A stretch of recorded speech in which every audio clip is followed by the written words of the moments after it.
Wonderful. Well, welcome everyone. I did put my camera on for a second here, but I know you may not have yours on, and just wanted again to say hello. And we're really happy that you're joining us today. So we're going to get started. I'm just trying to navigate a couple screens here.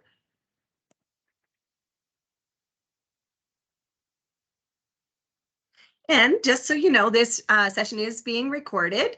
And also we ask you please have your phone and computer ready for engaging in some sharing of feedback throughout our session today. Just as we do in our in-person meetings, we're always gathering that feedback so we can continue to refine what we're doing to support you.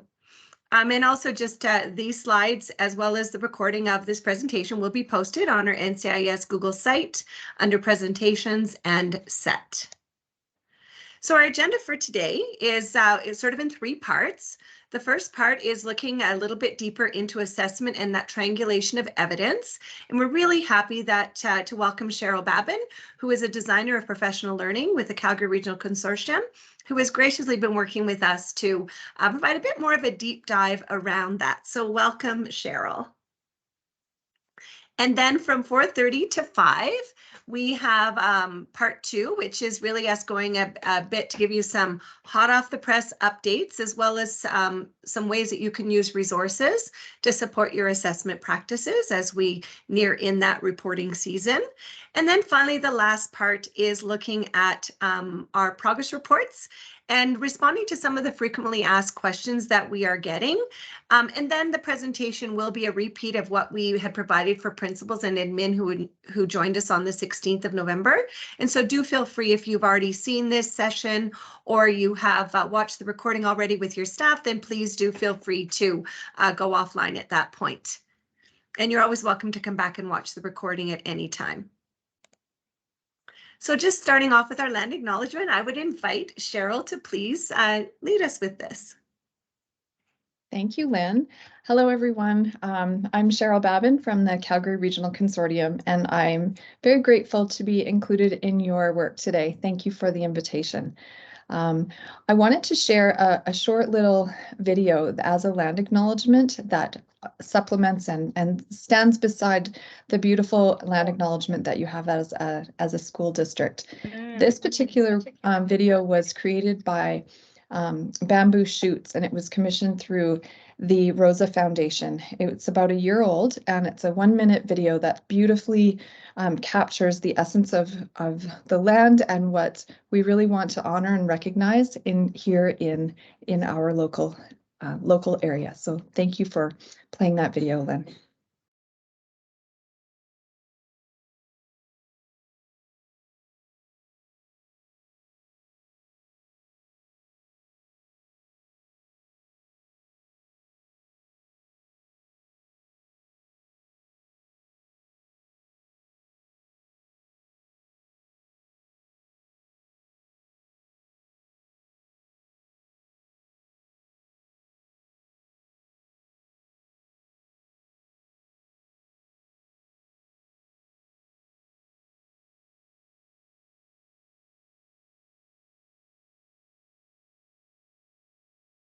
If the audio did not come through for you on that video, the link is there in the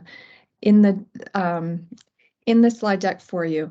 We acknowledge that we are here as peoples on the traditional territories of the Blackfoot Confederacy, here at Mohkinstsis, the ancestral territory of the Tsuut'ina, Siksika, Kainai, Piikani, and Umsaki Pikuni.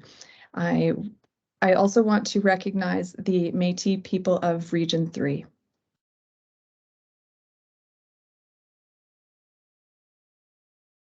All right. Thank you so much, Cheryl, for leading us that. And I'm not sure why the sound didn't work, but again, these will be posted and it is beautiful. I recommend you go back to listen to that. So thank you. So I just invite Kim, please, to lead us in our prayer. Thanks, Dr. Lynn. Please place yourself in the presence of our Lord. In the name of the Father, and the Son, and the Holy Spirit. Amen. Nice. Father, let your hope arise in our hearts. Lift our eyes up to see that you alone are where our hope comes from. Help us to shake off the anxiety, discouragements, and distractions that have filled this year. May we pause to remember that we have hope in you. You know the end of our stories, and we give thanks because you have promised that it will be a victorious ending. Give us the grace we need to wrap up this year joyfully. We invite your Spirit into this beautiful Advent season. Renew our sense of holy anticipation.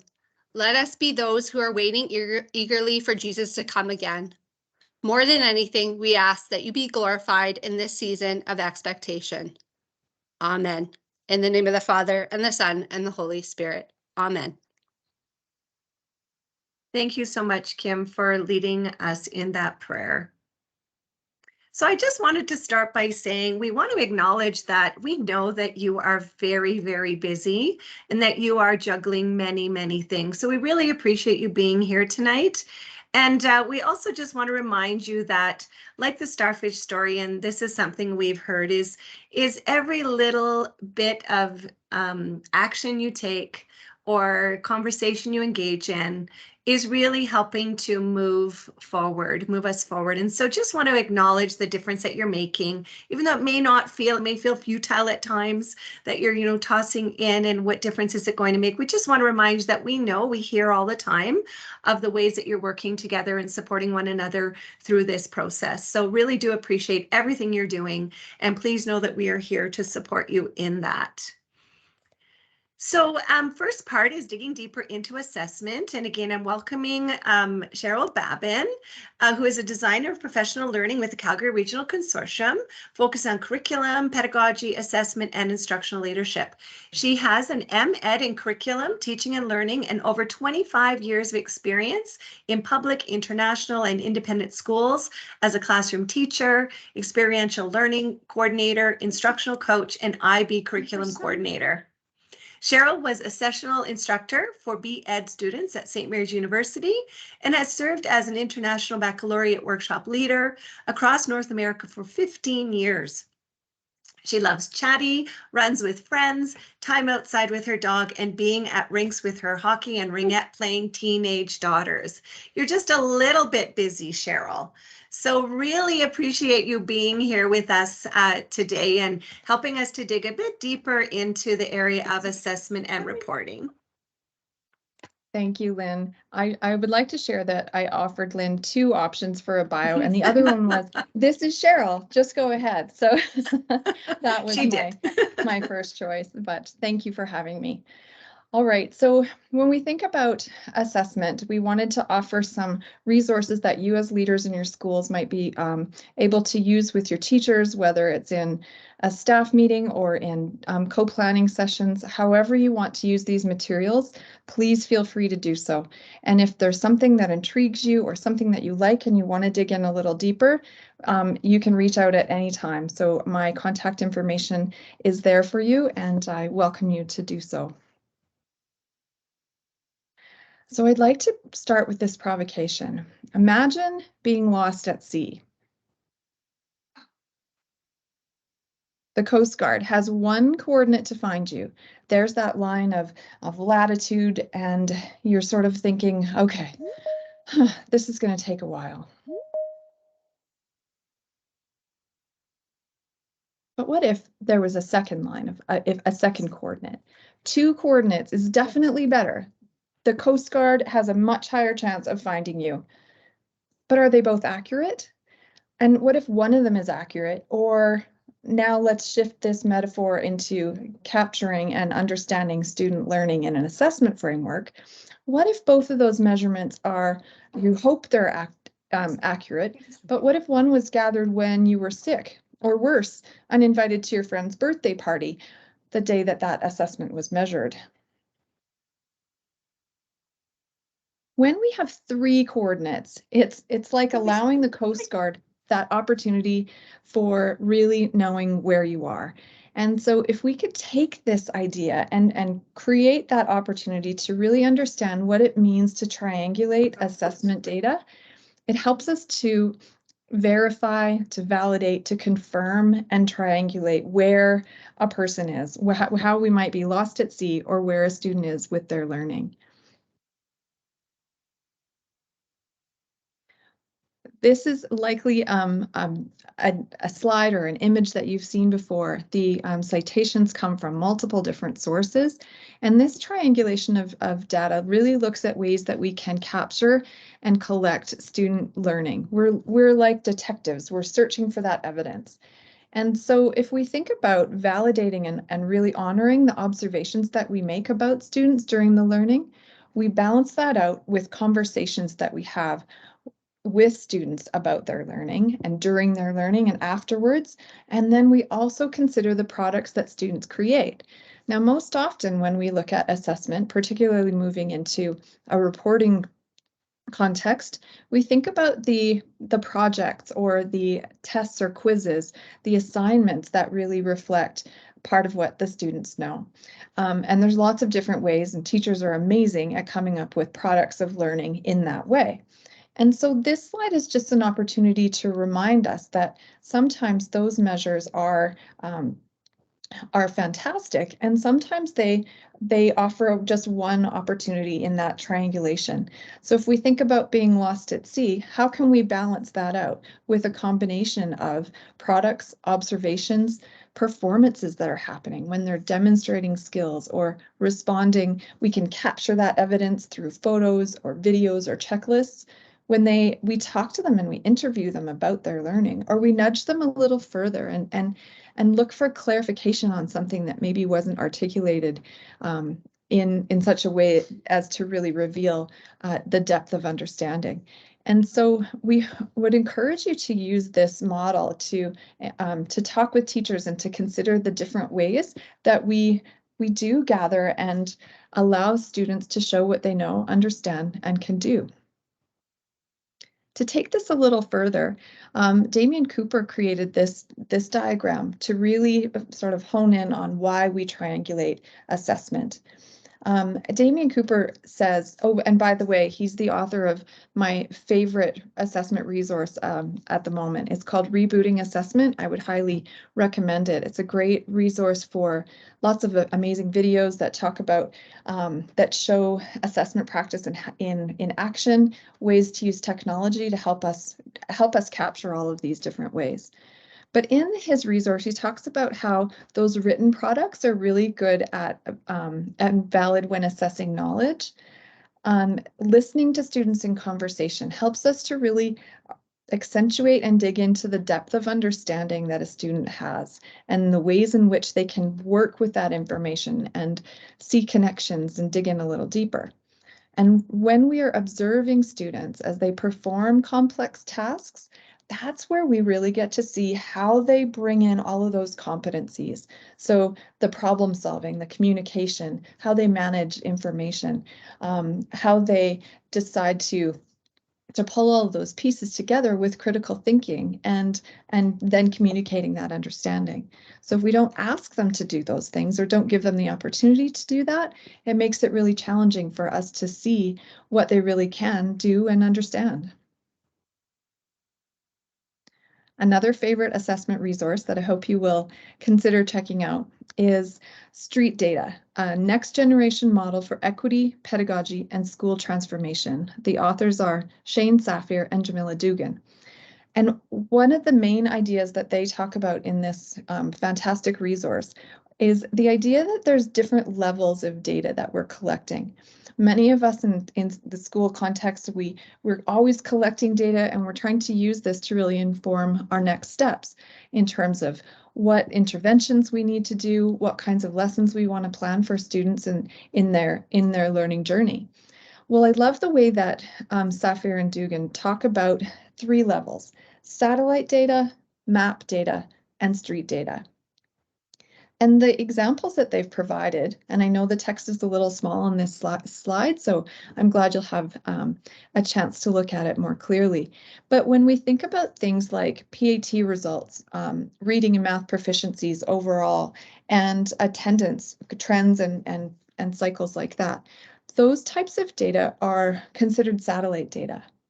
If we go a little deeper, we can include student and family surveys, common assessments that may be done across a grade level, kind of like your F&P and some of the other standardized reading assessments that we do.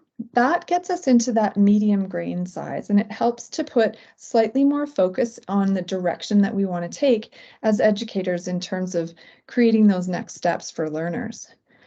And then when we go a little closer to the street level, I love that analogy. This is the fine-grained data that helps us to really understand students as individuals, helps us to see their context, see them as in relationship with their peers and their families, and it helps us to really understand any misconceptions or mindsets that they have about their learning. These types of street data are collected through those interviews, a collaborative analysis of student work, talking with families, and really doing everything we can to get to know those learners as individuals. So if we keep in mind this street data component and think about how that can really augment the triangulation of the assessment evidence that we collect, it can really offer a lot of strength into our programming. Lynn, you're a master of this like flow. I'm used to managing my own slides, but you're like perfect at it. So thank you.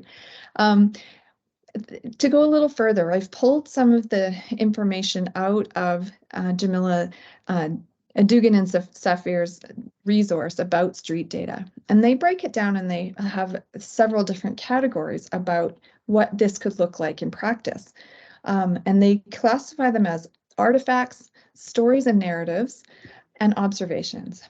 I love the way that the stories and narratives, the oral and sometimes written transmissions of histories and lessons and knowledge, really honors the Indigenous way of using story and narratives to represent a history and an identity and an experience.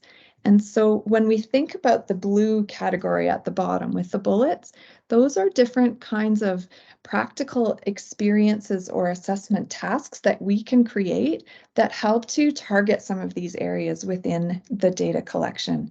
And you can see a range of things, many of which are happening in all the classes around us at the moment. And some of them nudge us to go a little further. You know, having nonverbal observation transcripts of what kinds of things are happening with a class, observing their behaviors and how they're interacting both verbally and nonverbally with their peers. There's a lot of different aspects in here that we can use to really augment the triangulation process, and I hope you'll find some of them useful. If at any time you want to ask a question or pop a comment into the chat, please feel free to do so. I know there's a lot of us in the group, but I really want you to feel like you can connect and add to or question anything that we're sharing today. The next few slides are resources that I really hope will be useful to you and your schools as we move into the coming weeks and months. As we are thinking about ways that you can reveal strengths and evidence of learning, we've put together some resources that can help to demonstrate what that triangulation of data can look like in an ELAL context, as well as math and physical education. So this particular slide here takes the idea of some of the outcomes from the English language, arts, and literature and helps us to see what kinds of products might we gather from and in the realm of ELAL. What kinds of ways can we use observations to reflect the learning in that way? And finally, what kinds of conversations could we prompt or provoke to try to generate that evidence? And so there's a combination of resources here. It's a little bit like a choice board. In this products collection over here on the left-hand side, you'll see the big button that recommends that you log into your new Learn Alberta account. The diagnostic assessments that are listed there and the approved literacy assessments, those come right from the assessment hub within the New Learn Alberta site. So your teachers will need to log into their accounts that do have teacher access in order to be able to see those links live. The rest of them are all queued up for you to have a look and to take some time to think about what you'd like to see. There's a couple of video examples. The observation video in the center is of two students, two grade 1 students providing feedback to each other. One is an author and one is a writing coach. There's a couple of tools like tracking collectors, look-fors, and reading response observation forms that we hope will be useful to you and your teachers. The next slide is all about the same kind of thing, but it's all about math. And I know that we want to see those videos, but we do want to keep things moving and give you the chance to come back to these slides a little bit later. So here you'll see products, observations, and conversations that might help to reveal strengths of students and evidence of learning in the math realm. And again, an opportunity to log into the New Learn Alberta. And now finally, this third slide is thinking about physical education and wellness. And there's a few different pieces, some blogs, a couple of videos, and also some tracking devices that can help you with that part of your work.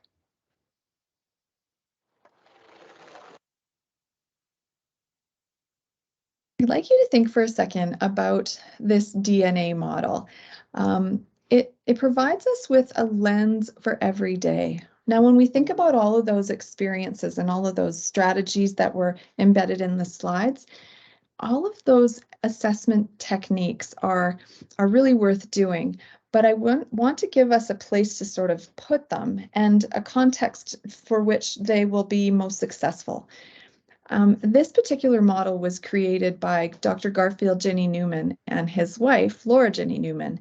They came up with this idea of using the double helix as a metaphor, as a model really, for how assessment and instruction are so intricately interconnected, but that the bonds that hold them together are the relationships that we have with students. So every kind of strategy and feedback component and all of the ways that we pull these together, it's really dependent on the relationships that we have with students. And we know that students are more likely to receive assessment feedback from somebody that they trust and feel comfortable with, and will give them a space to take action and really move that learning forward. So if we could move forward and think about how that double helix really holds us together, that relationships are the crux between assessment and instruction as they're interwoven. If you'd like to read right from Dr. Ginny Newman's article, it's sourced on the slide, and it's a link to that article. One of the tools that we learned from from Garfield also was that something called a guide to success. Now it looks like a rubric in the table form, but it's actually not. The idea of this is, how do we take all of those, that process of learning, and how do we really set students up for success and capture that moment when they still have time to improve and grow? This tool, called a guide to success, can be used in any sort of different context. And the difference between it being the ways in which it's not a rubric are that the first column is just a checklist, and this can be as detailed or as simplified as you need for the particular group of students or the particular students within your group. It's just the must-dos. This is don't forget to put your name on it, and don't forget to cite your source. Oh, I love that there was a little heart popping up there. That's good news. It's really easy to help students along the way. You can even do so much as a teacher to say to certain students, try this one, do these 2 things on the checklist, and then come and see me. Instead of all the different levels of what the criteria would look like, or what excellent would look like at multiple different versions or levels of achievement, this tool digs right into one target. What is this going to do, and how do we make it look? What does excellent really look like? Then there's an opportunity for students to reflect and say, okay, this is going well, I need to fix this part of it. And then a chance for teachers to also offer some guidance or some support while there's still time to improve. There is a link to a Google folder full of samples of this tool. And here is a version that I made that will, just to kind of simplify it for some of our younger learners as we're implementing curriculum and trying to bring in different pieces. So I encourage you to try the Guide to Success, make it better, play with it a little bit. One school division is actually using the Guide to Success to support professional learning as well. So what does a good progress report look like? Here's a Guide to Success that can help you through that.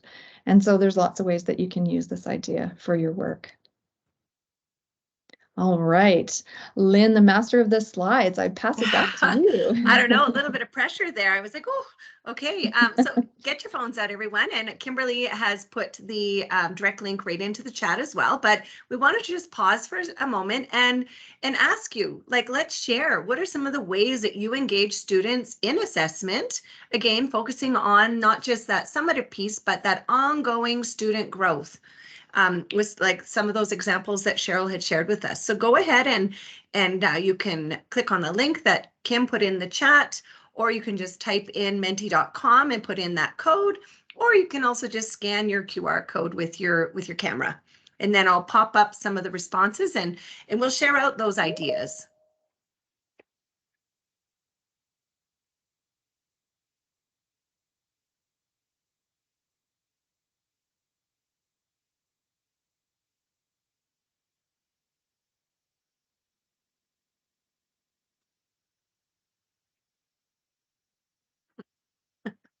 It won't let me escape out of the presentation. Interesting.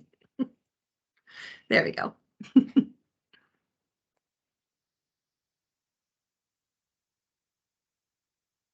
All right, let's see all the great work already happening again. Tossing, oh, look at that already, my goodness. I'm going to present just because it really is a celebration of all of the great work that is happening in this regard. And look at all of that, exit slips, interviews, choice in projects, problem-based learning, project-based learning, student self-assessments, co-created rubrics, illustrations in visual journals. Again, all those different ways of showing what they know. Awesome.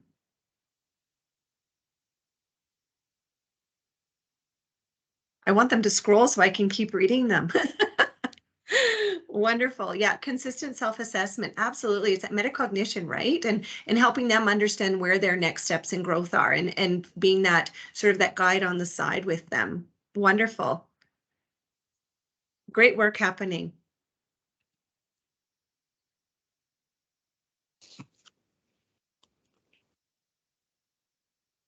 Thank you, Lynn. And thank you everyone for sharing. Many of those experiences that you articulated in the Menti there really showed how we support learners along the way and right in the middle of that learning. And we can also draw on another way of thinking about that. During that learning period, that's when we as teachers are acting as the coach. And so imagine this figure skater for just a moment. This is an analogy that comes from Damian Cooper as well. And he talks about, in that coach role, that's our opportunity to teach new skills and guide and inform. We create the feedback that is useful and help students to set their goals. We help to build positive mindsets and diagnose issues that we see as they're coming along. And then comes a time where for this figure skater, oftentimes a judge is a different person who comes in at sort of that presentation time and offers a level of achievement or a grade or a score. They know what the criteria is, so does the students, and they may or may not provide comments at that time, but at that moment, the comments are sort of with the hope that maybe next time you'll be able to apply this in that way. So the tricky thing for us as teachers is that we have to play both roles. We need to be able to switch seamlessly from coach to judge and then right back to coach again as we support them along the way. And so that's an important interplay that we want to talk to teachers about as we are thinking about how best to support our work as assessors and their work in really helping to show clarity and kindness and compassion while moving that learning along the continuum. If you'd like to hear Damian talk more about that, there's a link for you there. So as we shift from that place of being a coach into being that judge or that evaluator, I'd like to share some of the slides and information that the Alberta Regional Professional Development Consortia learned from Alberta Education, They had us join together to talk about some of the details around the architecture of the new curriculum. And what we've done is we've taken some of those details and we've established a way of looking at it that's called Foundations and Freedoms. And so when we look at the foundations of the curriculum architecture and the expectations determined by Alberta Education, we recognize that these are the things that we have to do. They're not negotiable, they're must-dos, and they're part of our responsibilities. Then we're going to start to look at some of the freedoms. And with those foundations in mind, we'll uncover the possibilities and the opportunities that teachers have to really leverage their pedagogical expertise and capitalize on effective assessment practices. So let's take a look at some of the architecture. Many of you have already seen some of these slides, so I'm just going to do a summary of them, but try to think about it through the lens of assessment now. And so you've seen the spiral of this architecture and the design of this curriculum that goes from that organizing idea, funneling into the guiding question, the learning outcome, and the knowledge, understanding, skills, and procedures, often called CUSPs. Literacy, numeracy, and the competencies all actually, they feed into each of those aspects. So with that in mind, let's talk a little bit about organizing ideas. I'm not going to read this slide to you, but I do want you to recognize that I've heard organizing ideas described as the chapters of a book. So they're the categories that capture everything that needs to happen within a subject or a section. They're designed with the end in mind, and they do include the facts, the concepts, the strategies, and that understanding within. Examples of organizing ideas, you'll see that there's one from each of the subjects that's currently being implemented. So the idea of, oh, could we just go back one slide? Thank you. The idea that, and you'll notice the bold words here that really highlight some of the essential concepts that transcend the levels of the architecture. And as an assessor, I can really start to see some of the important parts about what it is we need to look for and the ways in which we design that learning in order to reach this goal. So in the ELAL content, in the English language arts subject area, you can see that this particular organizing idea is really highlighting communication, word meanings, and the structures of those words within it. Within phys ed and wellness, the physical literacy, the idea of active living and well-being is incorporated. And number and quantity are really foundational as concepts into that in those organizing ideas. Now, if we take that a step further and we think about the guiding questions, these guiding questions are really important. And what we're noticing is that a lot of teachers are going directly to the cusps, to the knowledge and the skill columns to try to plan that learning, which is understandable. We want to know what it is that we have to do and what students need to do. It's also important to link those back to the guiding questions, because in order to really determine a level of achievement or a depth of understanding, we have to ask those higher order thinking questions. We need to put them in situations that encourage debatable analysis or evaluation of some of the content. We want them to be in situations that helps them uncover the relationship between concepts. And this is where our open-ended and engaging learning experiences can be. Here's an example of how the organizing ideas connect directly to those guiding questions. You can see that those key concepts, or those highlighted words, the bolded words rather, are transcended right down into the guiding question. And if we keep going, you'll see that they also come right down into the learning outcomes. Hi. Hi. Do you have a question?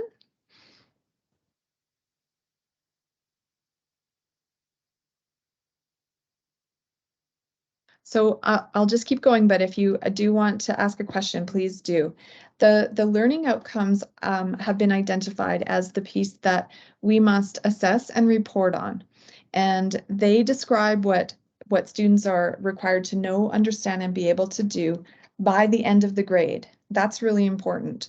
The by the end of the grade is important for those grade level conversations, for conversations with parents, and they include the concepts that are within that learning outcome.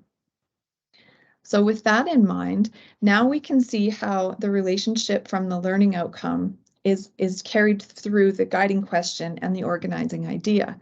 So this is the part that we need to figure out how to triangulate, and that there's different kinds of experiences that might be looking for the things that you included in your Menti, like exit slips and formative assessments and interviews and possible ways of gathering that data. Now, all of that informs what we know about the learning outcome and helps to contribute to that professional judgment as we're moving through. There's a couple of more examples here. Here's an example in the English subject, so you can see how vocabulary connects words to meanings, but the overarching idea is that they help us to communicate and comprehend each other and the world around us. And a final example in the physical education and wellness component. So please encourage conversations with your teachers and your staff to start thinking about not just the cusps, but also their relationship with the guiding questions and how we can use those as part of that triangulation. If we can keep going, please. It's this slide is quite important and maybe one you've seen before, but it's worth coming back to. Alberta Education provided this to us, and I added the colored boxes to help really articulate. So sometimes in the language of a learner outcome, it will use an example like such as or for example. When you see that, those are optional components of the content. If you see the word including, that means that you do need to include it into the process of the learning. Anything that's in brackets is for teachers to know, and it's not important for the students to have that particular vocabulary. So this slide may help in that way as well. Here's kind of a summary that talks about our responsibilities. It is that it was explicitly said that the cusps need to be addressed and are all included in that curriculum document. Additional information that we've added is, and that they talk to us about as well, is that teachers use their professional judgment and best practices to determine when a student has met the minimum requirements outlined in that curriculum. And this leads us into the next section where we think about, okay, so Alberta Education has determined the curriculum. They have given us the what, the content that we must address and report on to parents and back to Alberta Education. And we as teachers can think about the how. And so the curriculum, the what, that's the non-negotiable part.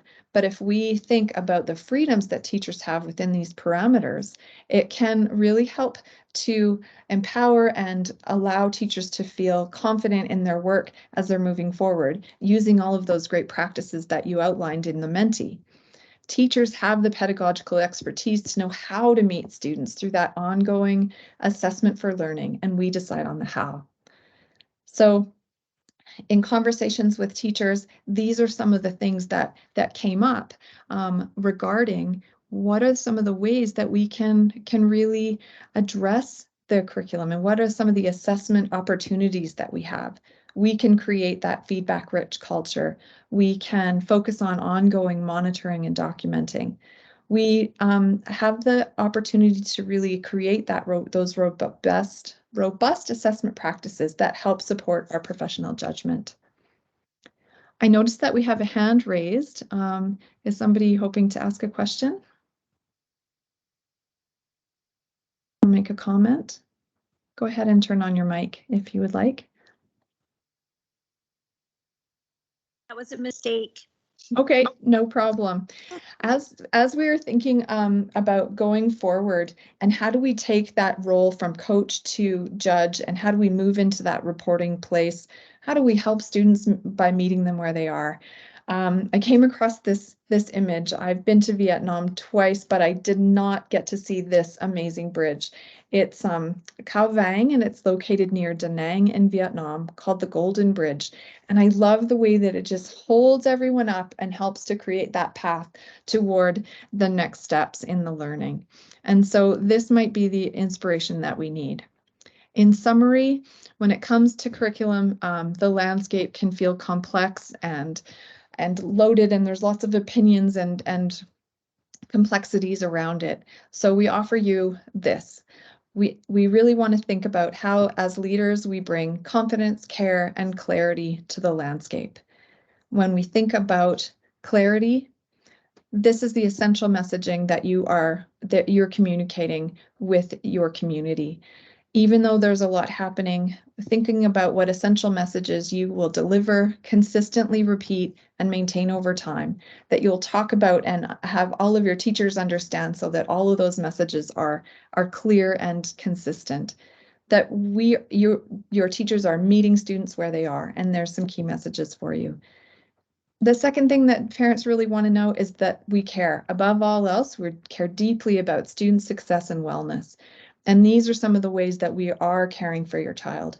We're building relationships. We're ensuring that their social, emotional, physical, safety, and academic selves are all taken care of, and that we use sound assessment practices to support assessment for learning each day. And confidence. We've got this.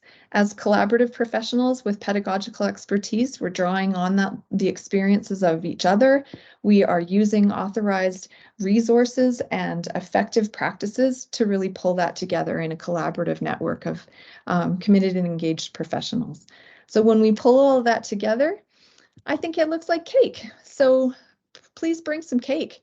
Start with clarity. We meet students' needs. That many of the outcomes remain the same. Outcomes-based assessment helps us to be clear and helpful. We care for students, and above all, we've got this.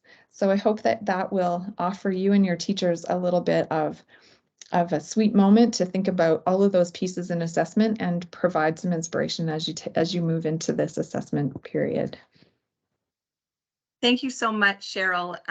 So much cake to eat. So many great things to draw from that. And I always love how, even though we feel like we're making progress, there's always that wonderful nugget of now where do we go? And so just, having these, even just these key messages of knowing like we do know what we're doing, and it's okay that we don't know everything, but we do have clarity in what the direction is and what we're doing in program. And then above all else, the care. And I mean, that's so evident in any conversation with our teachers, the care that goes into the practice and just being there for students. And then finally, I think this is the big one. The top layer of the cake is being confident when you feel like you don't know, or there's still so much to learn, being confident in what you do know and what you are doing, and that you're part of a greater community and a bigger team. And so just really appreciate and love this analogy of the cake. So thank you so much for sharing that. And I encourage you, if there are things that really resonated with you, throw them in the chat. Like, what are the things that really stuck out for you as we've dug deeper into the assessment component? We'd really love to kind of find out what resonates with you. What are some takeaways that you think will be something you will refer back to, or you'll sort of keep in your back pocket when you're moving into that reporting, assessment reporting, and then of course the communication with parents. So I really invite you to just throw in what resonated with you with the wisdom that Cheryl shared with us today. So thank you so much for that. And with that, as we're hopefully getting some nuggets in the chat, we're going to move on to our next part, which is just a quick overview from each of the consultants on sort of what's new around those subjects and resources. And again, we're just kind of giving you some highlights to tuck away. And we just want to remember, a step at a time, you're going to integrate what you do, and you're going to, as you move forward, you're going to, continue to build upon that. So what's new? A big thing is if you're not subscribing to the elementary core newsletter that is put together by our elementary team that we work very closely with, then please do subscribe by just sending an email to elementary@cssd.ab.ca, because this is sort of your one-stop shop for all the great connections and reminders of things that are available to support you. So just want to also highlight our new curriculum Google site that can be accessed by bit.ly/NCIS-site. And I know many of you are already navigating in that. And if you don't remember that shortened URL, please do know that it is linked here on the EPD site for new curriculum as well. So now I'm going to just to remind you about kindergarten updates, and we just very briefly just reminding us that, you know, we are really looking at play-based approach and that pedagogical piece that the kindergarten early learning consultants continue to support, as well as our communities of practice, and really looking at that play-based learning, quality mentor text, and infusing the program statement within practice as well. So I'm going to pass it on to Kim Guzin, who is our ELAL consultant, but supporting early learning in this area, to just chat a little bit about some highlights you might want to be aware of in the Heggerty Print and Digital Guide. Thanks, Dr. Lynn. So just a reminder that all kindergarten teachers should be set up on the Heggerty Hub. And as well, they should have received one copy for the school of the actual physical copy, so the print Heggerty. Just wanted to show your attention to a couple things. So first thing, when you open up your print resource, you will see that there is a QR code. So you can actually scan that code and it will link to some videos. As well, on the Heggerty Hub, there are some skill Heggerty videos that you can watch so that you can really work through those hand motions that are part and integral to the lessons.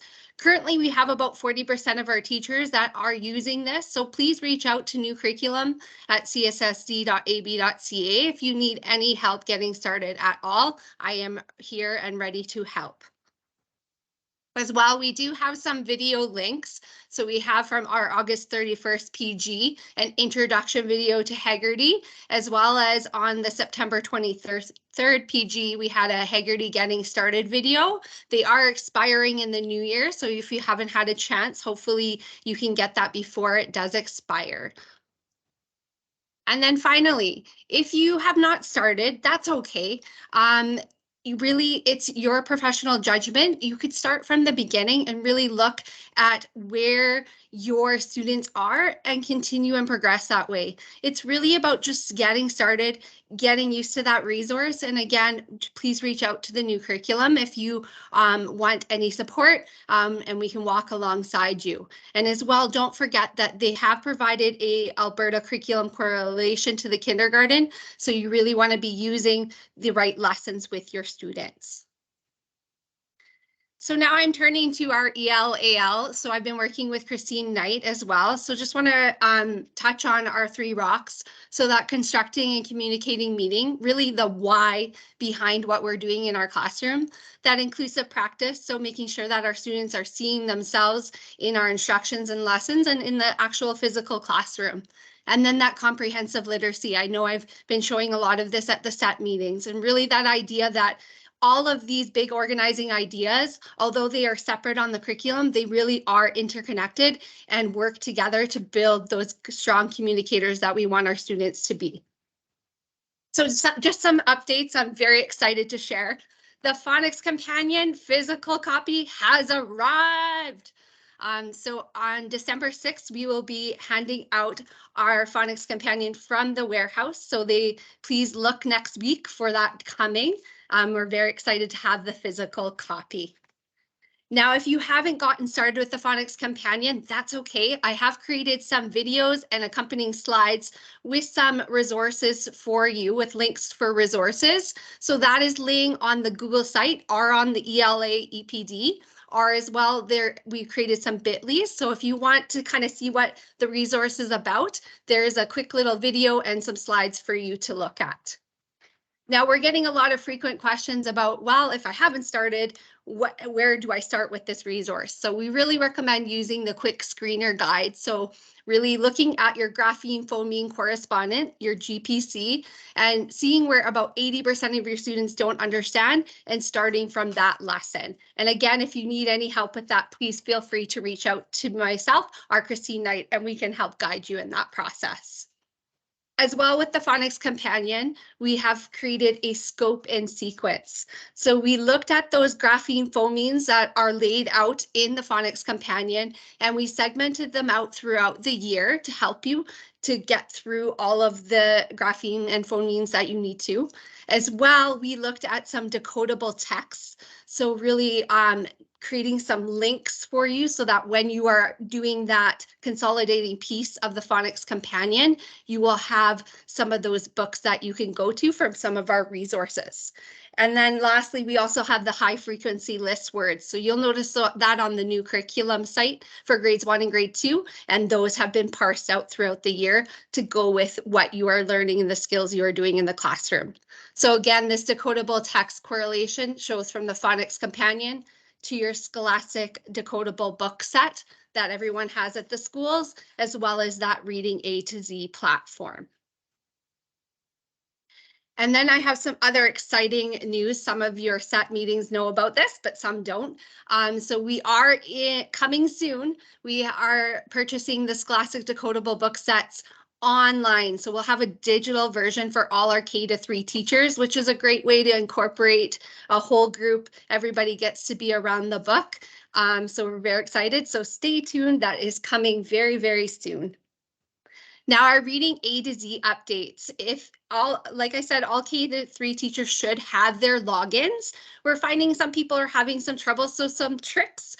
If you're searching A to Z in your email inboxes, it should pop up. It is an email from Learning A to Z, so it might look a little bit different. And as well, make sure you are logging into the right platform. It is Reading A to Z, not Raz Kids or Learning A to Z, so you have to log in under the right platform.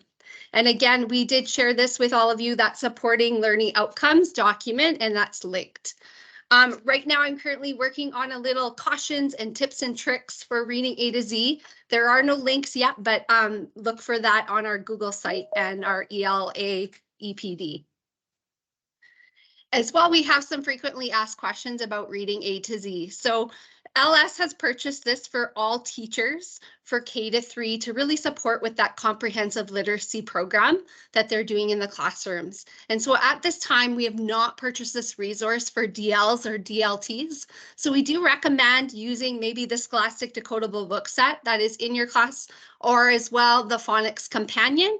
And then again, any other resource that you already have at the school, like your LLI or Literacy Place, that you can support that small group instruction or intervention. Now, all school contacts have been set up with admin accounts. So it's important to know that those admin accounts do not have access to a lot of the resources on Reading A to Z. So you won't be able to open, for example, a decodable book. This account is really used for that usage tracking and really to help schools to make that decision moving forward if this is a resource that they would like to continue with in the future. And finally, I really want to celebrate Words Their Way. We've been getting a lot of uptake in the schools, and actually the how-to video that I created has over 100 views. So it's awesome to see. I'm getting lots of questions about Words Their Way, and I'm so excited to see this program continue to grow. So reach out to me if you do have any questions about Words Their Way, but a reminder that there is a how-to video with some slides to kind of get started, and I am here and happy to help walk alongside you. And then finally, this, my most favorite thing that I've been going to is the Pillars of Reading sessions. So this is a 5-part session, and it's by Miriam and Michelle. They are gurus, and they're really giving us that foundation, the why behind our new curriculum and the shifts in our practice. We have already done 2 sessions with them, and they are recorded. So if you have not signed up, that's okay. You can ask and send an email to New Curriculum or Christine Knight, and she will get you all signed up. I believe session 1 that was recorded is going to expire. So you will be able to get session 2 if you do sign up.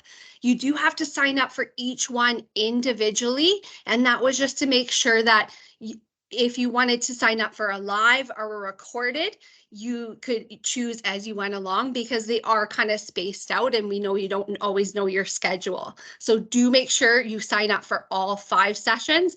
You can record them and watch them at any time.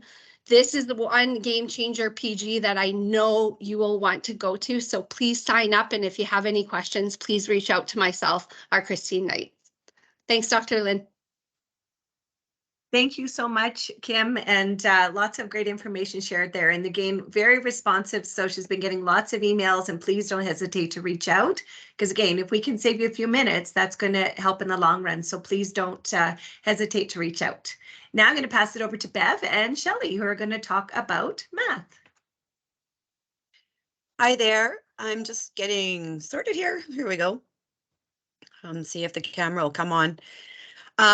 So I'm going to just talk briefly about our big rocks again, and just reminding ourselves for K-3 that the concrete, representational, and abstract are where our base is, and we move into number sense and the 7 mathematical processes.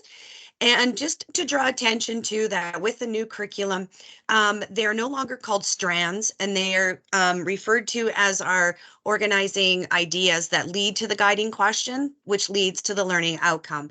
And then we have our cusps that are helping us get our assessments towards that learning outcome. So we can move on. Just a reminder too, that all schools now have access to the Math Little Books digital license. And so this is actually a school license.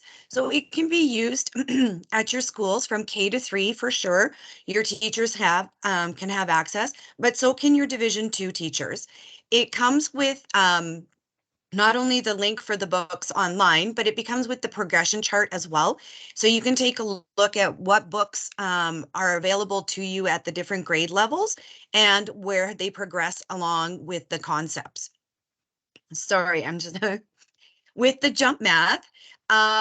It's kind of exciting for those of you who have ordered the Jump Math. They have arrived, and they have currently being distributed to the schools who ordered them. The grade 2 and grade 3 assessment and practice books are on their ways to the school, and the grade 1s just came in and are being distributed within the next week here. Also, we'd like to draw attention that the teacher manuals, we have ordered them for the schools that did order the Jump Math books, and they are arriving. Some will be sent out, and then as we get more in, they'll be sent out to those schools as well. The Jump Math website, I encourage the teachers who are using Jump to sign up on that Jump Math website. There's multiple PowerPoints, lessons, digital tools, and Blackline Masters for them to use, but they do have to sign up on there. And then I've also provided, it says new there, a little video of getting started with Jump Math. So you can take a listen there. It's about 20 minutes, and it gives you some tips and tricks on how to go through the Jump Math. And again, it's just really encouraged to take their webinars and, sorry, to go ahead and sign up for that and take some of the training for Jump Math. Thank you so much, Bev. I know you're not feeling well today, and appreciate you giving us that summary. I'm going to pass it over now to Shelley, who's going to take us through some of the data components of Zorbits and Mathology that can hopefully support you in your assessment. Great, thank you for that. So on this screen, we just wanted to highlight a few things from Zorbits Math Adventure.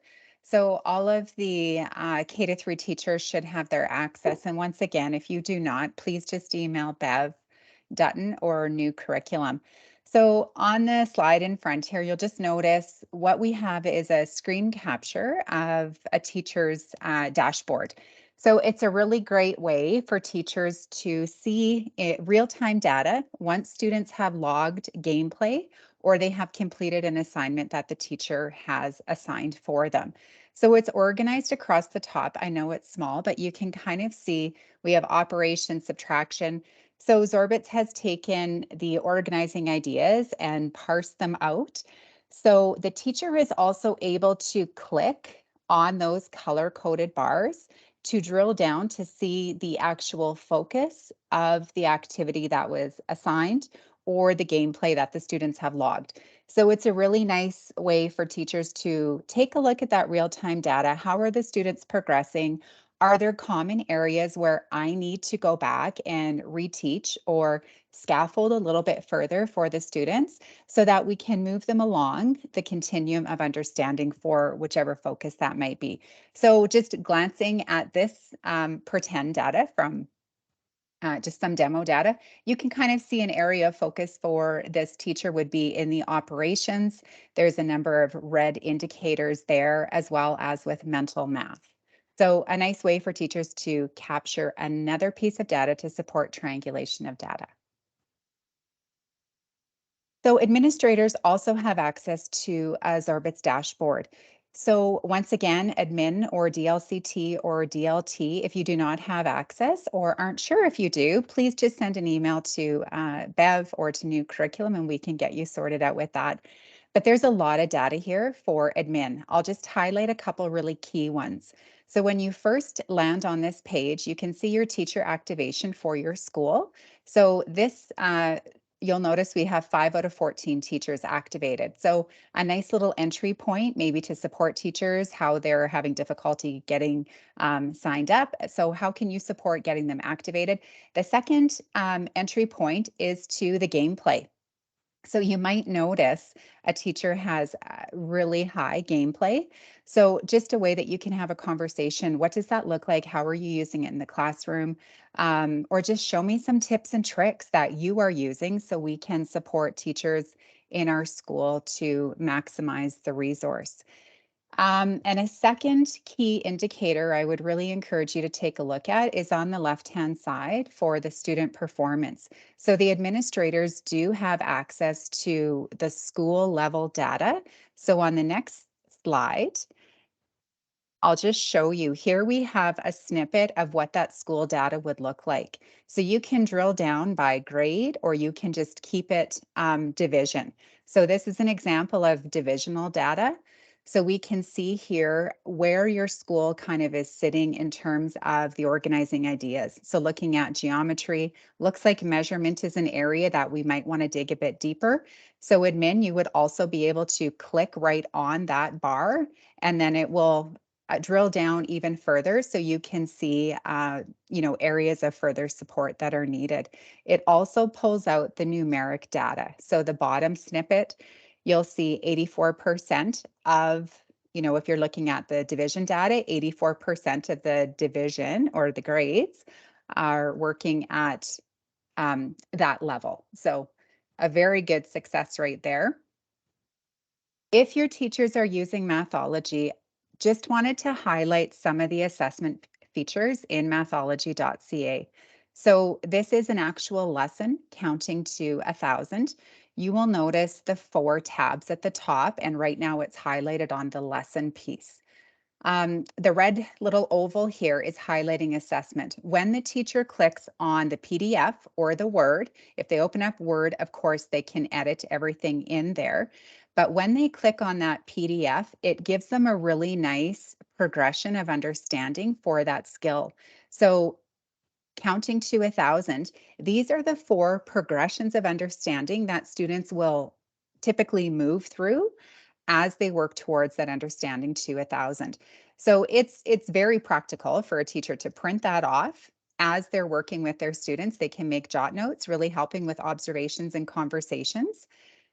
Further, when they're done with that piece on the PDF, on the next slide, this is the next tab that was built in. So now Lynn has clicked on the assessment feature.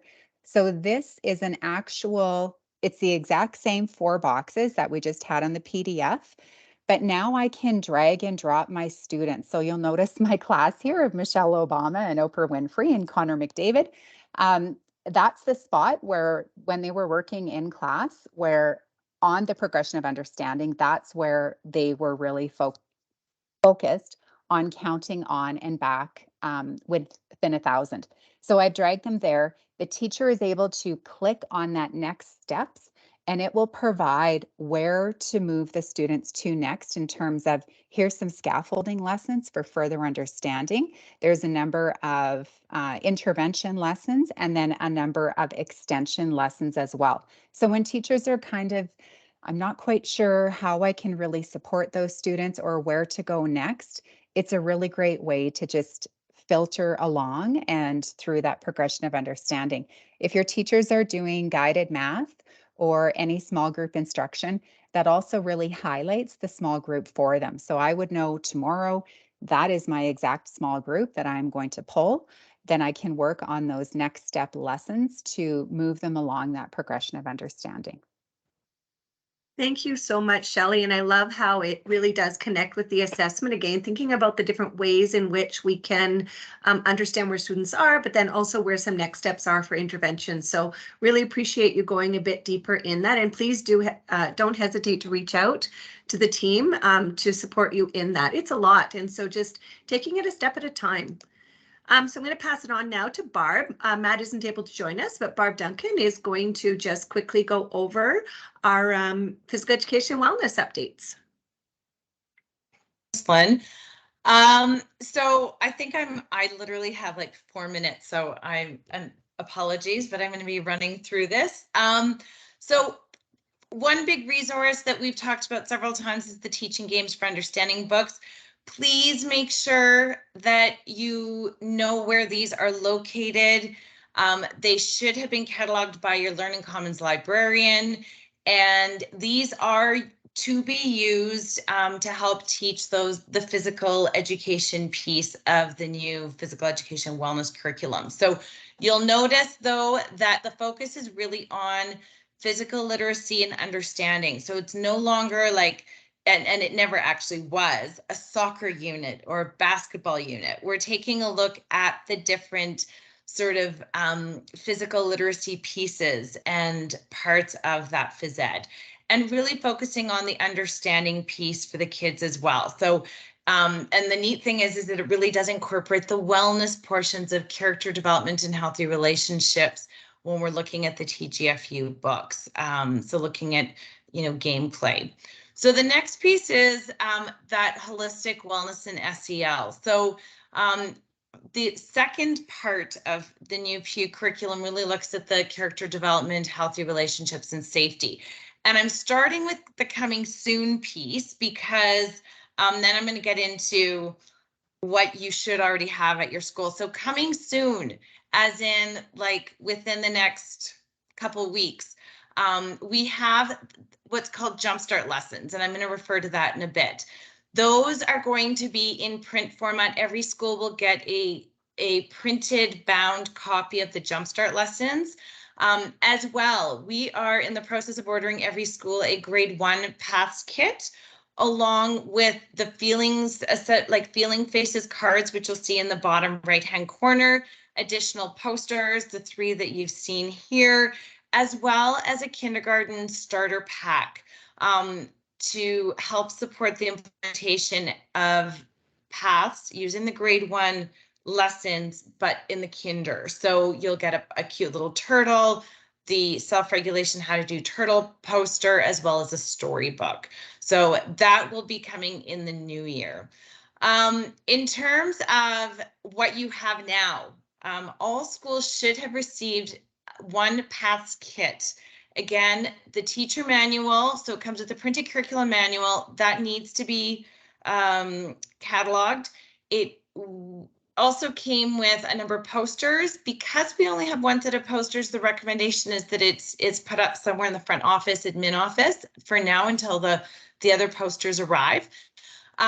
So I've just outlined sort of a scope and sequence of how to start implementing paths using this grade 3 paths kit. So this is applicable to grades 3 to 6, and you'll see I'm not going to go through it in depth because you'll get this PowerPoint, but unit 1, then the feelings lessons to get into a little bit of feelings vocabulary.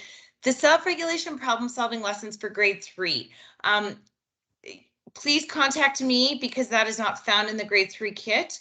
So for the grade 3s, it's really important that we do get into the self-regulation piece, but I will provide you lessons with that.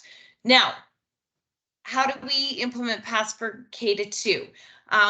Until you receive your Jumpstart lessons in the next couple of weeks, please continue on as you have been with Fully Alive, healthy eating, all of that stuff. But once you get your Jumpstart lessons, again, I've outlined things here. So starting with Jumpstart lessons 3 and 4 on feelings, getting into the self-regulation piece. And again, please contact me for those 2 particular units, and then continuing on with some amazing other Jumpstart lessons. Once your grade 1 kit arrives after Christmas, there's another outline there as to how to continue on. One really important support piece here is if you actually click on the grade level codes and login info, and this is on the Google site as well as on our Pew website, there is a whole chart that has specific grade level username and password to access amazing things like optional lessons, extension activities, parent lessons, both in English, Spanish, and French, feelings photos for like kinders and 1s and 2s, book lists. So if you take a lesson like a Jumpstart lesson, how do you make it applicable, maybe using mentor text for grades, 1 all the way to 6. So please, you can log in at any time, even though schools are only getting the grade 1, 3, and then later on the grade 6. You can access all of these support materials for any grade level. So please do so. And then I will be offering 2 PG sessions. They're going to be the same. So just choose one of the 2 dates on Teams, December 6th and December 15th, to really it'll be a 45-minute quick session on, how do we start really implementing PASS properly with fidelity, making sure that they're, which lessons are most appropriate, that scope and sequence, the alignment to the Pew outcomes as well.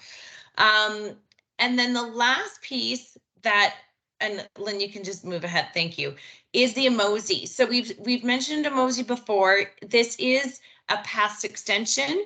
We will be sending it out. Not all of them have arrived. We're going to send it out after sort of Christmas, well into sort of the second half of the year, because we want to make sure that your grade 5s and 6s do have those foundational lessons, that foundational knowledge of feelings and self-regulation and all of that. So once your kids have done that, then they can jump into the Emoji.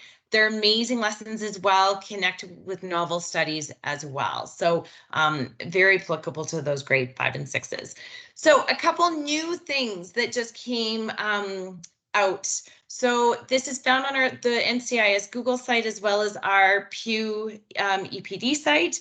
AHS has done an incredible job with creating a full healthy eating lesson plan chart. So what you will find when you click on it, this is just a snippet, is for every grade level, they've done the outcomes, the guiding question, the cusps, as you can see on the left-hand side, and the right-hand side contains all the applicable lessons vetted by AHS that meet those outcomes. So if you have not started any healthy eating, this is an amazing resource, grade specific, that covers those outcomes.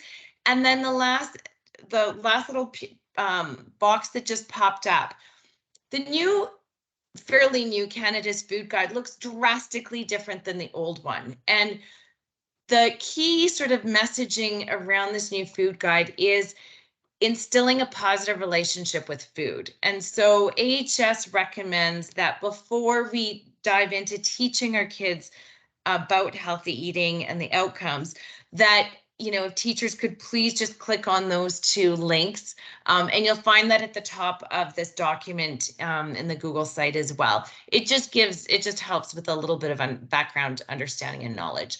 Financial literacy, this is hot off the press. Enriched Academy just released a you know, they're calling it a Kickstart grades 4, 5, and 6 financial literacy resources. So they are video-based resources with interactive activities specific to grades 4, 5, and 6 financial literacy Pew outcomes. And the next slide will show how there's direct links here for teachers to access the actual resources. So teachers can sign up right away. It's free with our CSSD emails. So you can link that. If you need some training, they have some live training sessions. And if you want to register your whole class of kiddos for 30-minute interactive sessions, there's a link there as well. For grades 1 to 3, Shelley and Bev have kindly agreed to work with us to create a curricular aligned resource support document that will look similar to the Alberta Health Services healthy eating guide, with a slew of, you know, appropriate vetted resources that meet the financial literacy piece for those grades 1 to 3. So thank you to Shelley and Bev for doing that. And that is all I have on the Pew front, but please email me for anything PATHS related. For anything TGFU, please email Matt McDonald. Awesome. Thank you so much, Barb. And we know that there's a lot of information being shared. And but we also know, like I've said before, is we have an opportunity here with one-time funding to be able to purchase these resources that will be used over the next 5-10 years. So please, we remind you, small steps, continuous improvement, learning and adapting as we go. All right, nobody's expecting anybody to be expert. And I'm so excited to see in the chat that people are excited to start dipping your toes into some of these resources, and others are just flying with some of them. And that's okay. Like, it's okay that we can be at different places and spaces, but be kind to yourself and recognize that it takes time. It's like riding a new bicycle, right? It takes time to orient ourselves. So please do remember that it's okay to take small steps and continue to do what you know is right for teaching and learning within your context. And we are here. We have everything we've shared with you. We've compiled into our Google site, things like that financial literacy information and how to sign up, looking at the Phonics Companion Guide slides and getting started, or even, oh, I can't remember where to find that Mothology little books and I want to use them. Boom, they're right under your grade level, under resources, and you'll scroll down and find all of this information summarized for your quick access. We've also added in some drop-in sessions because we do want to hear from you. And even if you want to just connect and you don't necessarily have questions, but we can start a conversation. You never know what may come from it, but please reach out. We're here to support you.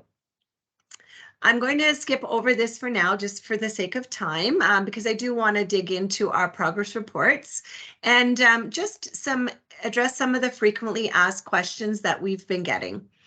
So the first frequently asked question around progress reports is, where can we find the updated comment stems for the new curriculum? And they are all now available on the bit.ly NCIS site under grade level and then progress reporting. So you'll see there, and they'll have ELA, math, and Pew outcomes. The second question is, when will the comment stems be available in Power Teacher? Unfortunately, due to the short timelines, the new comment stems will not be uploaded in time to use for this progress reporting period. It is a big process for IT and takes months and months to do this work. I think it was something like 600 hours. So it's something that we're really thinking about what is necessary and how can we kind of work with what you're currently doing, which is we're very used to as elementary teachers creating our stems and our sort of our high, medium, low stems. And so please do carry on with that current practice. The next question is, can we share this presentation with teachers? Absolutely. And what we've done, and I'll highlight that in just a bit, we have created a support video specific to creating those comment stems. So taking sort of out all the detail and just here's what you need to know, around 18 minutes. Here's how we would go about approaching that comment development. Those things like we've been focusing on in our SET meetings. The other question is there a digital copy of the outcome or CUSP reflection tools? We know that those big 11 by 17 sheets are hard to print out and not necessarily manipulatable, but yes, we absolutely have the editable versions of all of the CUSP reflection tools. They're available if you're a grade 3 teacher, click on grade 3, tools and templates, and then you'll see the digital copy as well as the print copy is available for you. So now digging a bit deeper into what about English language learners level 1 and 2 who are receiving no mark in core subjects? And the question is, do I need to include a comment in every core subject that no mark is given because student is still developing English language skills? So we did think about this for a bit, and really it's important that given our character limit is you may be able to put the comment in each of those core subject areas about why you're giving no marks, but it becomes a bit redundant. And so it's not necessary to do that. If you put something like the updated comment in here below the work habits section, just saying that, first name, the student is not receiving marks in core subjects as he or she continues to develop English language skills. And then again, depending on your context and your students, you may want to, if you are giving marks in some areas, you might want to also include marks reflect the student's progress with strategies and accommodations for English language learners. And so know that again, work with your administration on that as far as what their guidance is on it, but it's not necessary that it's pasted in every single section of the progress report. It also is important that right in the front of the report, it indicates what a no mark is. And so I think it's pretty self-explanatory to some extent as well. It is super important, though, that you do within the comment, you include information about what content or vocabulary the student has been working on, as well as their strengths and growths in that area. And always an important point is to refer to the benchmarks when you're making that ELL comment. So again, we've updated our Google site with this new information or this updated information. So since we had our principal session, that was a clarification that we've made right in the Google site. The next question we got was a really interesting one as well. And this is now that we have physical education and wellness outcomes are being reported in the same area of the progress report. What happens when a student is receiving marks in physical education outcomes, but because they're ELL level 1 or 2, they're not yet able to demonstrate understanding of the wellness outcomes. And so that is a challenge now that we're reporting it in the same place in the progress report. So we did consult with the ELL department on that question. And what we're recommending is that with our ELL students, we want to be able to provide them with marks in non-core areas, and physical education and wellness is still considered a non-core area. So please do note that the recommendation is to provide an assessment, to provide an achievement level in the outcome areas that the student has been able to engage in. And so that means that even though they may not be completely demonstrating outcomes in the wellness components, but they are in the physical education area, then please do feel free to give a mark and just put a clarifying comment in there, something like the mark is based on only physical activity outcomes. The student is still developing their English language skills in the areas of wellness. So again, you want to note in the comment some examples of the way that the student is engaging in those outcomes, those wellness outcomes.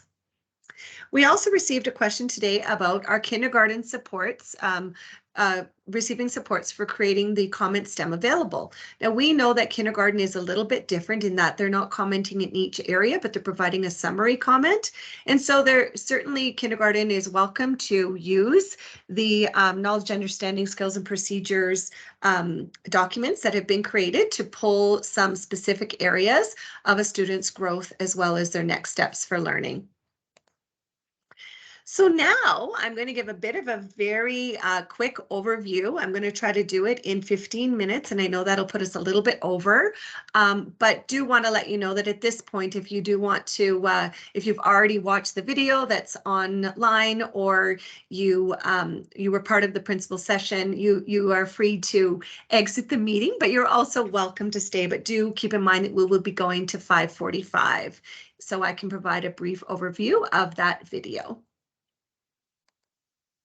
So what needs to be assessed and reported on? We know that the outcomes are ultimately we are reporting on those.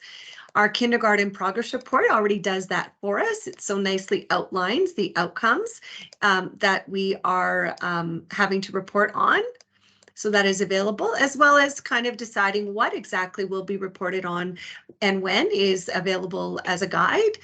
Just again, an optional guide for you to determine what and when you will be reporting on those kindergarten outcomes.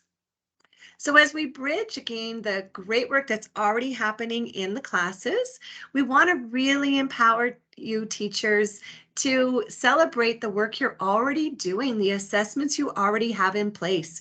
We know they're connected to the outcomes. We've seen it time and time again in all of our set meetings. So please continue to do the great work that you're doing around instruction and assessment. And again, like that double helix that Cheryl talked about, really connecting those great relationships with students through that growth mindset. So continue the great work happening. We're going to share a little bit of a plan on how to connect what you're currently doing with now reporting on those outcomes. So again, keeping in mind our character limit is really something that is a limitation in this new curriculum in our current progress report. So consider avoiding those repeat terms like this term or this progress report period. Just get right to the point of what you're focusing on. And then just remember to use your smart text, but there is a glitch in those smart text fields where even if you're using first name in the smart field, don't capitalize it, even if you're using it at the beginning of a sentence. And the he, she is perfectly fine to use capital or lowercase in that. So again, just a review of under the comment, in the comment box below the work habits, that's where you may want to put anything around your specialized programming in there. And again, just bringing your attention to the great work that has been provided around the common terms and when to use an asterisk and when to use adapted, and all of that information is connected in our Google site for you. And we're really just drawing in the great work that's happening within our EdTech and assessments department and the work with Jody and Kevin DeForge, and really continuing to just communicate and connect you with that those messages. So again, these are the levels of achievement, and this is tricky, right? You have to using that triangulation of evidence to determine the extent to which a student has achieved those outcomes. And really, so having some conversation about what does acceptable mean? What does above acceptable mean? And what does excellent mean? And having a sense of understanding around that as a school community is really important in before you move forward with determining that achievement level. So we get, again, the big question to ask is to what extent is a student demonstrating that understanding of grade level outcomes in a particular area? And then how do you know those observations, conversations, and products that go to support that professional judgment? So what we're recommending is still that 3-part comment stem, where we're looking at what has been taught, a student area of strength, as well as a student area of growth. So within that first part of the comment stem, that's where you would pull out the outcomes or the concepts from the new curriculum that you've been teaching. The second part of the comment stem would be 1 to 2 of those cusps where the student has demonstrated some strengths. And then an area of growth where the student might still be needing to improve or continue to grow in. So that hasn't changed. It's just now really focusing in on that clarity around the outcomes-based reporting. So using that triangulation of data, and again, teachers, you're going to gather this information in a variety of ways. And if you close your eyes right now and think about a student in your class, you know the level of achievement that they're demonstrating based on the current assessments you have been gathering, and then using your professional judgment, supported by the data, of course, but recognizing that professional judgment is really a key component, and that freedom that you have within the new curriculum and within our practice as professionals to be able to determine where a student's level of achievement is. So the process that we've come up with, and again, if you were in our later set meetings, you are very familiar with this. We were on version 4.0 by the end, but if you were part of our earlier set meetings, then this might be a bit of an update for you, because we have clarified this process of the ways that we feel we can bridge what you're currently doing, all the great work around instruction and assessment, and then connect it to the outcomes reporting piece. So first step would be just jotting down some activities that you've already done, highlighting some of the cusps, and I'm going to bring you through an example of each of these, thinking about a student in your class and where they are in relationship to the assessment triangulation that you've already performed and gathered. Looking at then which outcomes have you mostly focused on, and that's what will be in that first part of your progress report comment. And then looking at where that student is in relationship to those outcomes. What have they demonstrated knowledge, understanding, skills, and procedures in the areas of strength? What have they consistently or provided an in-depth evidence of?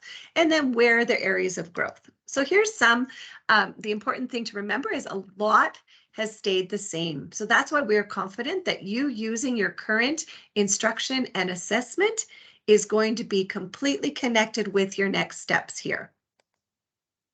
So first step, what it might look like, and this is an example used at one of our set meetings, is simply looking at what are the things that you've been focusing on, for example, in the area of ELAL.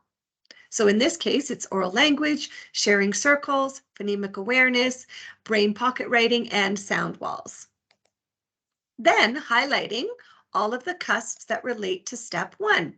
So this teacher went through and then just highlighted, based on those activities, what have the students, what has been taught? What are the cusps that have been addressed within each of those outcome areas? Then we would encourage you to think about a student in your class and check off where you think they're at.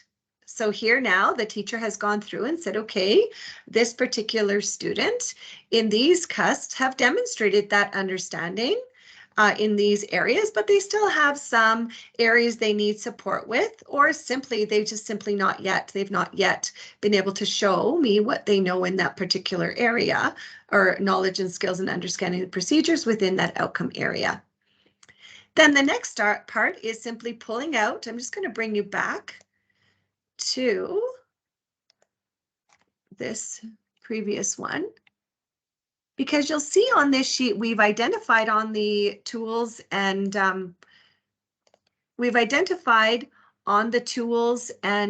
my screen is going a little bit crazy right now, so I'm just going to minimize.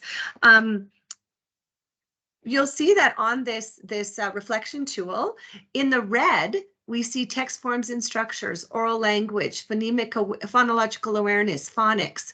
And so when you look at those reflection tools, what this teacher did is simply pulled out those outcomes. So we, again, we explored oral language, phonics, and text form and structure. There's the first sentence in the progress report comment. The second part then was looking specifically at a student, and again, considering where those checks were, that reflection of where a student is at, where their strengths are, as well as where their areas of growth are. This teacher just pulled out, okay, so the student's area of his strengths were in practicing listening and speaking skills and sharing and contributing to discussions. And then the student's next steps of growth are in recognizing uppercase and lowercase letters fluently and associating sounds to letters and letter sequences. So again, those cusps provide that little bit more depth of where a student's areas of growth and strengths are within the outcome area. And so essentially what a comment would look like is, in summary, we explored oral language, phonics, and text form and structure. First name demonstrated a strong understanding of listening and speaking skills, as well as sharing and contributing in discussions. And then he or she is encouraged to continue fluently recognizing uppercase and lowercase letters and associating sounds to letters and letter sequences. So again, a very clear, concise, outcome-focused, and confident statement. So we have lots of examples of these that our communities of practice teachers, as well as our consultants, have put together for your reference, and they're all on our NCIS Google site. Now, physical education and wellness, again, I always call it a little bit of our bugbear because it is our one with the biggest shift and having to be reported in the same area as one comprehensive curriculum. And so we kind of adapted this a little bit, recognizing that most of the outcomes are weighted more heavily around the activity piece. So we wanted you to be aware when you are giving that level of achievement, recognizing that activity piece is weighted heavier than the wellness outcomes. But also, if you have more than one teacher who is teaching in teaching those outcomes, you may have a specialist as well as then the homeroom teacher is coming to some consensus together as colleagues. You won't be able to enter it separately within Power Teacher. It does not give you that option to put two different achievement levels. You will have to decide as one teacher and then, or as two teachers, and then have one person enter that in. In the comment stem, though, you may want to include something like having the second teacher's name in there because it may show up only as, for example, the physical education lead teacher. So again, reach out to Matt McDonald or the new curriculum at cssd.ab.ca if you're having any questions around that. But again, a really important thing, I think, is making sure parents are aware, and we will be coming up with a little blurb to be sent out when these automatically go out to our parents, when the progress reports are generated and sent out, so that there can be some comment around this change within new curriculum. So more information will be coming to principals about that. So when we look at this particular comment, this is where it's a little bit different. We have still the first part of the STEM that would be the same. You would be identifying again 1 to 2 outcome or concepts from the activity or movement skill development area, and 1, maybe 2 outcomes from the wellness area. And that would be your first part of your comment. The second part of the comment that would be a little bit different in that you would include both the strength around the activity and movement, as well as then the growth area. And in the wellness outcome area of the comment, you would again put the strengths as well as the growth area. Now we've provided a summary for you, an exemplar for you, because it is a bit different. So instead of again a red, which is what you've taught, a blue of what student has demonstrated strength in, and then a green what the area of growth is, we're suggesting, just for simplicity's sake, if you have 2 different teachers, you may want to have that, address those activity outcomes, student strengths and growth together, and then do the same thing around the wellness areas. So how do you go about to do this? And again, as in our set meeting, we did bring you through this process, but this is an updated guided process for you to use as a reflective tool as you are thinking about developing your comment stems, and knowing that those tools and templates for those cusps are both in editable version and print version on our Google site. And there's just a bigger blow up of those. And again, thank you so much to Jody Walls in EdTech for providing us with the just some refreshers on how to, if you're a new teacher and you're not familiar on how to enter those in, or if you're an old teacher like I was, and I was teaching after a while last year and I didn't remember, and it was all new to me. I was teaching a grade 4 science, and I really had no clue how to enter grades in. There's some great how-to videos that have been created to support you. And these are all linked in our Google site. So this, as we sort of conclude, I just want to remind you that all of this information is available on our EPD site. And again, our Google site is linked in our EPD site, so you have a couple different ways to get to it. But I just want to highlight for you the Google site. So as soon as you click on Google site, you click on reporting, you'll see the the support video that Kim has put together. It's 18 minutes, just going over that guided process for you. The slides are there for you as well as this the complete presentation that was done for principals. I've also summarized in the work habits. The connection here, if you click on this link here, you're going to go to the assessment EPD, as well as information. Everything that you need is here for you. But again, if we can save you even a couple of minutes, please let us do that. Send us a quick email on New Curriculum and we will respond. The other thing I want to highlight with New Curriculum Google site is we've divided it out by grade level. So if you're a grade 2 teacher and you just want to be looking at the progress report information for grade 2, then you'd click here for that. And those tools and templates are here for you under the tools and templates section. So you can see them all here for you. So that, my friends, concludes our session, and we would love to hear from you. We know we've gone a little bit over here, only 8 minutes, so I think it's record time for me.